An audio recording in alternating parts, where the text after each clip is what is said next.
Hey everyone, I'm Dr. Cecil Short, Assistant Professor of Secondary Education at Emporia State University, and this is a presentation of a new openly licensed journal for peer-reviewed technology-integrated lesson plans, the Journal of Technology Integrated Lessons and Teaching, or JTILT. I am co-presenting this with the Editor-in-Chief of JTILT, Dr. Craig Shepard, who is an Associate Professor of Instructional Design and Technology at the University of Memphis. If there's one thing that I'm sure we can all agree upon when it comes to our organizations, our professional organizations, it's that they value research. We have lots of different avenues for sharing research, whether they're journals or conferences. There's lots of ways that our organizations, our professional organizations, support research and the dissemination of research. However, there are less avenues for sharing instruction, course instruction, informal activities, professional development, micro-credentials. Sure, there are best practices at conferences, but are these really enough to be able to widely disseminate, share, and track the kind of instructional practices that we share with our learners?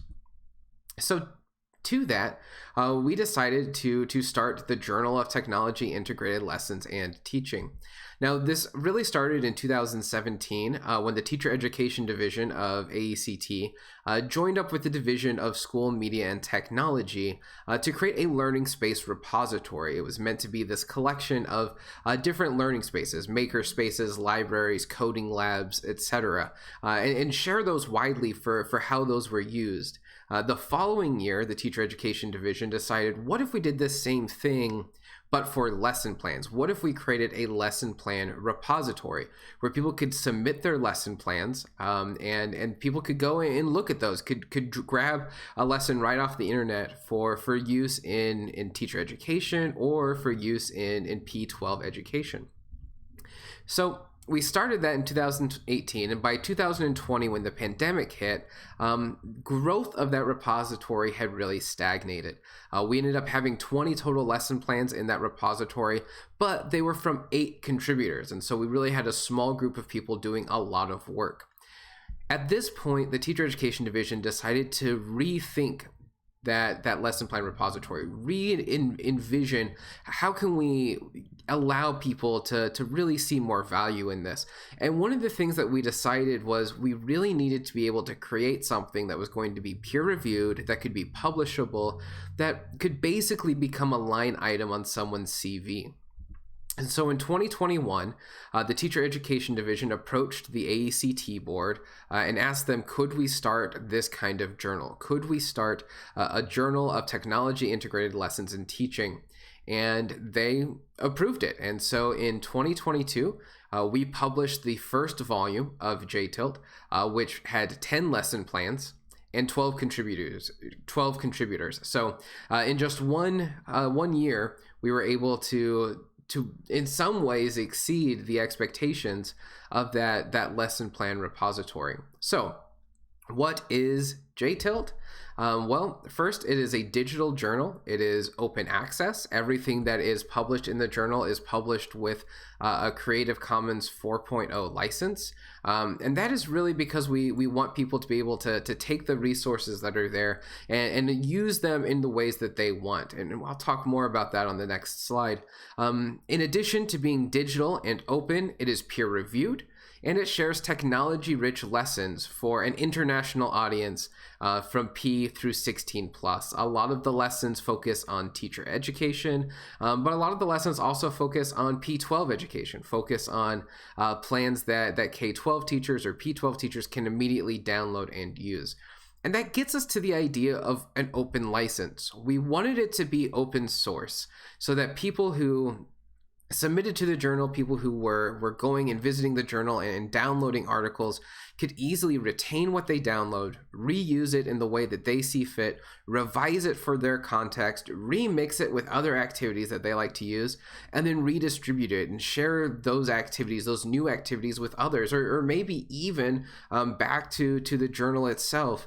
And all they would have to do is attribute the original lesson plan, and any lessons that they create would have to be licensed with that same license. And so this is what led us to that Creative Commons attribution, non-commercial, share alike 4.0 license. So what does it mean to be technology rich? Well, technology rich can mean a lot of things in a lot of different contexts. The lesson plans that we seek to publish, or the learning materials that we seek to publish, have some kind of emphasis on technology knowledge. So how do you use a specific tool? So it might be, how do you use drones for a coding project that's taught through distance learning? It might be something around the advancements in teaching. So something like, how can we improve our teaching for greater accessibility? It might be something around content knowledge, student skills and development. So how can we actually teach people about what it means to create a lesson that's accessible? Or what does it mean to use copyright in a responsible way? Or how can we teach students about responsible use of copyright? And then in addition to that, we wanted them to have some kind of learner assessment techniques and innovative learning approaches. We want these lessons to be novel in some way, to share something new, to provide some way of teaching and assessing student learning that might not be something that's commonly seen. And so these are kind of the main things that we look for when we are initially reviewing the kind of submissions that we get to the journal. The lesson types that we accept are really just across the board. It can be various modalities such as in-person, face-to-face, hybrid, online, blended. We've had, I think, a range of all of those in the journal. The lesson can also change in its duration. It can be a single unit or a module. It could be a single lesson. It could be a specific activity within a lesson. It could even be a description of a micro-credential. Really, we're just wanting to more widely disseminate some of those instructional practices that we're using. And so when we get submissions to the journal, there are several things that we look for. First, we look for the context of the lesson. What is the setting? Is this international? Is it in the United States? Is it in Canada? Is it in Mexico? What is the setting, and what are the organizational norms for that setting? If we're teaching juniors in a teacher preparation program, what is the kind of characteristics that we might expect from those? What kind of the program that they go through as part of that organization? So that helps us cover the organizational norms and learner attributes. Next are the instructor attributes.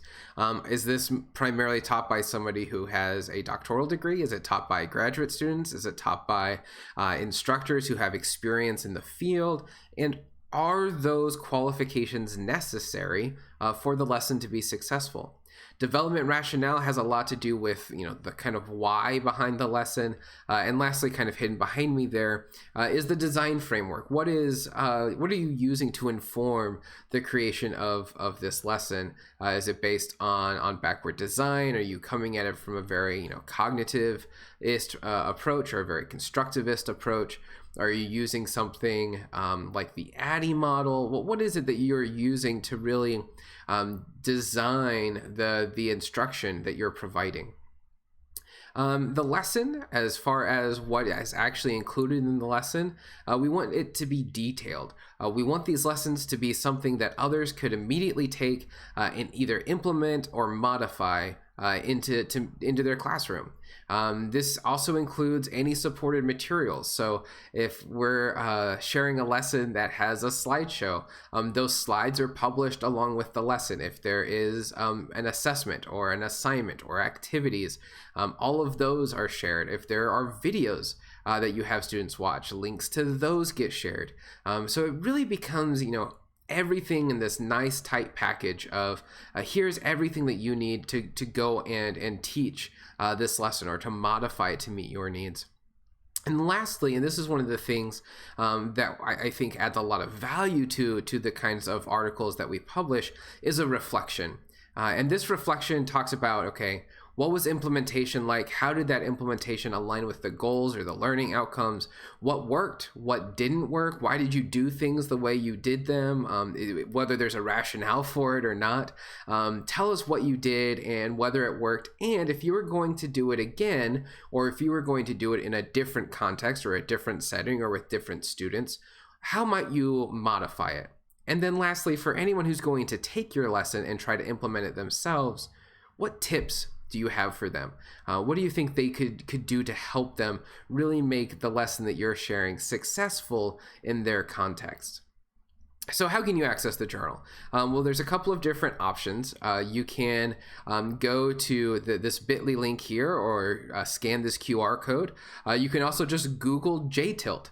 And it should be one of the very first things that pop up is the search result for the Journal of Technology Integrated Lessons in Teaching. All of these links are really important because the website, which I'll show you here in a second, has lots of excellent resources to use in helping you understand how to navigate the journal, how to contribute to the journal, which is what we want to talk about. But before I move on and talk about ways that you can contribute to JTILT, I want you to know that if at any time you have any questions, feel free to reach out to Craig or myself, and you can find our contact information here on that page. So this is that info page, and let me, maybe for those of you watching, I'm going to use a very academic term here and bigify this for you.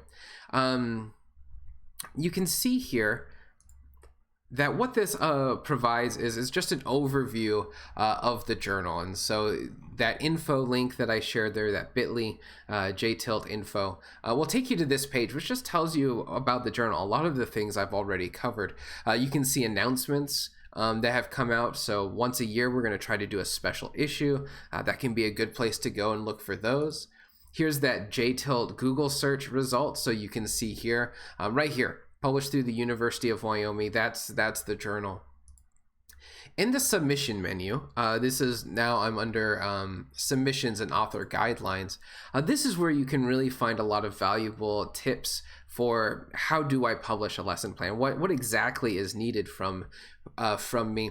And I think one of the most valuable things to look at here is actually this template that is provided. It's provided in a Microsoft Word format, and this is what that template looks like. And so you can see there's a place for the title. We give you the styles that you'll need, and you don't need to worry too much about the styles. We have editors on part of our publishing team that are specifically there to help with formatting if your article is accepted. That are there to specifically help with things like making sure what you're trying to share is shareable due to copyright law, making sure that everything is clean and understandable. So if your manuscript does get accepted for publication, it'll go through review, but then we also have editors who will then edit it for copyright, who will edit it for copy editing, and then do layout and format editing.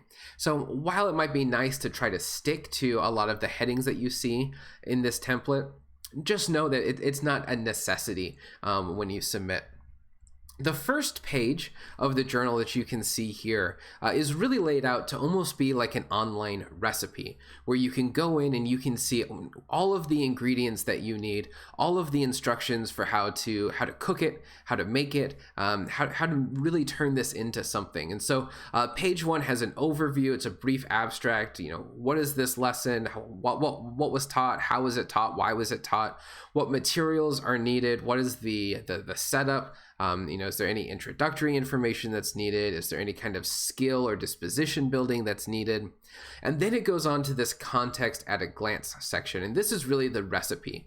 And this section is where we have you spell out those things I mentioned earlier. What is the setting? What was the modality? What is the context, the class structure? What are the organizational norms? What are the learner characteristics? What should we know about the instructors? What was the development rationale and framework? And so all of these things go in onto just the first page. And this is great because it really allows people who are looking for a lesson plan to just look at this at a glance and get a lot of really good information about, oh, this will work for me. Or, you know what, with some modifications, this could be a really valuable resource for my classroom. It then goes on, and you can see we provide headers and content kind of guidelines within each section. So standards, what are the learning objectives, what professional standards or Common Core state standards or whatever standard system you're using, what are the standards that you're trying to meet? Context and setting is where you're going to spell out in a little bit more detail what we already got a glance of on page 1. And then the learning representation is that lesson. This was the part that I talked about second on an earlier slide. The learning representation is where you're going to spell out everything that happens in this lesson. What are the activities? What questions do you ask? What kind of discussions do you have? Or how do you use assessment? Is there some kind of final assessment? And so you'll go through and you'll provide all of the detail that people need so that they can either implement it as printed or adapt it to meet their individual settings and circumstances. The learning representation is really kind of the bulk of an article submission. And then at the end, following that, you get the critical reflection, which is that piece that says, okay, I've told you what we did. Now let me explain why we did it, how it helped meet the learning objectives, the standards that we listed. Let me explain why we think we could have done it better, how we think we could have done it better. Let us give you some tips for ways you might want to adapt this to work in your context. And so that critical reflection ends up, I think, even though it's not the bulk of what you're going to provide, and that is going to vary based on whether you're doing an activity or a lesson, the critical reflection is probably where you're going to put in the most effort. Whereas the learning representation, you're just describing things as you did them. And the critical reflection, you're actually having to critically reflect on why did we do those things? What were some of the outcomes? In what ways can it be improved or adapted to other contexts and settings? And then, of course, references and any support materials that you might have. So that is what that template looks like, and it's really helpful. You can see that throughout the author guidelines here, there's lots of different examples and explanations of what should be on each page and what each one of those things should include. What should you include for the standards? What should you include for the setting and context? So we really are trying to make it a pretty easy barrier to get through in order to share your lesson plans. So that is one way to get involved with this movement with JTILT is to submit the lessons that you've been working on. But there's another way that we'd like you to get involved, and that is to sign up as a reviewer. And as you can imagine, when you are publishing resources that range across P16 plus grade levels and across content areas, everything from elementary art or music or math to secondary science and English to college instructional design. We need lots of people who have expertises in those areas, and so we'd love to have more help from you, from reviewers, to share those. And so what you would do is you would just go to the top right corner here, and you would just choose to register an account with the journal. And when you do that, you'll provide all of your account information. And at the bottom, you will request the reviewer role. And when you request the reviewer role, all that does is on the back end, when the editors go into the system, it allows us to see people who have volunteered to review. But we ask that you don't stop there. There's one more thing you can do to help out the journal, and that is to actually tell us the things that you'd be comfortable reviewing. What kind of background experiences do you have? What content do you have familiarity with? If we asked you to review a 6th grade coding assignment, could you do that? Or if we asked you to review a 12th grade British literature assignment, what are the content areas and kind of instructional experiences that you have to help? And to add those, you're going to log in and go to your profile. Now, because I'm an editor, you're going to see a lot of things here that you maybe don't see on your side. But something that will be the same is in the top right corner. You'll click on this icon, the kind of profile icon, and go to edit profile. And that's the page that I'm on now. And so you can see I can edit my identity, my contact information, my roles, all sorts of things. We're going to go to roles. And down here, you can see there's a box for reviewing interest. And so I've already listed a lot of the things that I am comfortable reviewing. I noticed in putting this video together, something I don't list there is high school. Blended learning, personalized learning, secondary education, online learning, middle school, English language arts, teacher education, but I don't have high school in there. So I'm going to go ahead and type high school. and just put a comma after it. And now that tag is going to show up for the editor. So if the editors go through and they see me listed, they'll see all of these tags listed. And then if I move just a second, you can see down here in the bottom right corner is a save button. So I click save, it saves, and now the editors will be able to see all of those tags, all of those things that I am willing to do reviews for, that I'd be comfortable doing reviews for. So that's an overview of the journal, kind of the submission procedures, what to expect when you submit, how you can help get involved as an author. And hopefully that gives you a really good feeling for JTILT, for the Journal of Technology Integrated Lessons in Teaching. Like I said earlier, if you have any questions, concerns about the journal, if you want to get involved in the journal, if you're looking to submit and you have questions, please reach out to either myself or to Craig. We're always happy to answer questions about the journal, and we look forward to your contributions.